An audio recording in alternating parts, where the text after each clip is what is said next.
Thanks for joining us today. Welcome to Neurodiversity, Empowering Learning and Employment. This is reel 8. So if you have missed 2 months of these reels, I think you need to maybe have a little look back. We've got a page which has got all of these reels on it. This is a joint collaboration between Cognassist and FE News, and we're trying to live by our values. So we're keeping these short and chunky, so as we're making this accessible to all. Reel 8 is around memory and inclusive learning strategies. So Lou, I wonder if you could help us with what are the ways that people can support effective learning and retention for different thinkers? We all think differently, all our brains are structured differently. This is massively important. So I don't know if you can unpack it for us, really. Yeah, I'll do my best. And of course, we're all learning. We're all learners all the time. Whether you're actually studying for a qualification or in the workplace, every day is a school day. So, firstly, I want to look at memory. There are different types of memory. Our long-term memory domains at Cognassist focus on verbal memory and non-verbal or visual memory, which helps us store and then later retrieve our acquired knowledge.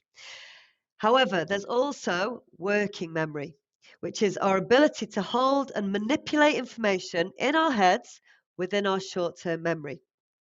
So if you're asking someone to solve a problem, they have to use their working memory to understand and work with the relevant information and then come up with a solution.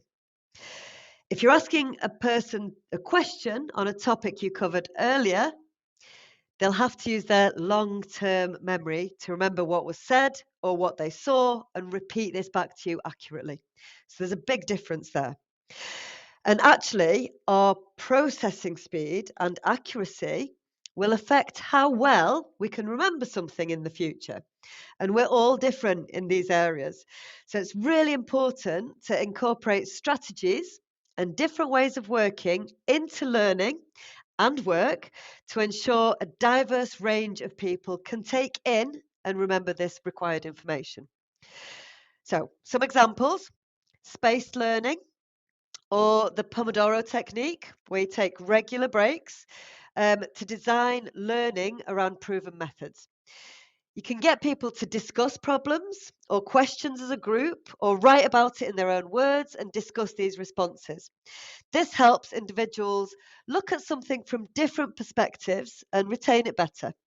Using distributed practice and connecting each topic of learning to the last and next one, just like you're doing with our reels, and returning to topics already covered, as you have been doing, and creating this continuity between sessions really helps to build a cohesive understanding of growing knowledge and how it all relates together. Yeah, and that's really cool. We've looked on previous reels, so we're talking about memory, previous reels, and if you've not joined us, you need to have a look back on some of these. They're really, really cool.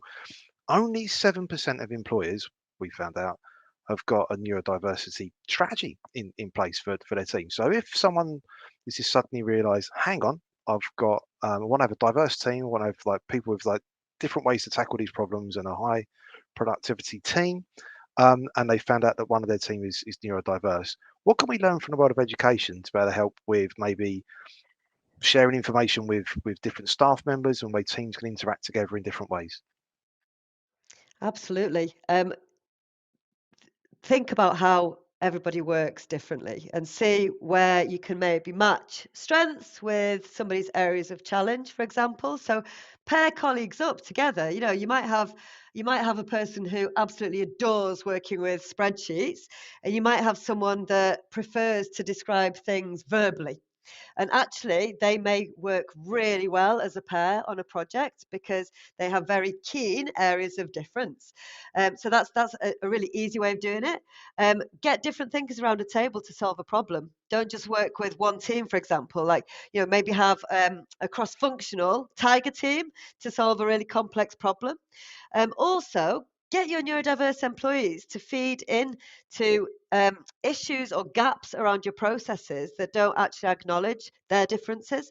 That'd be a great way to change things. Yeah, no, Lou, thank you. So this was reel 8.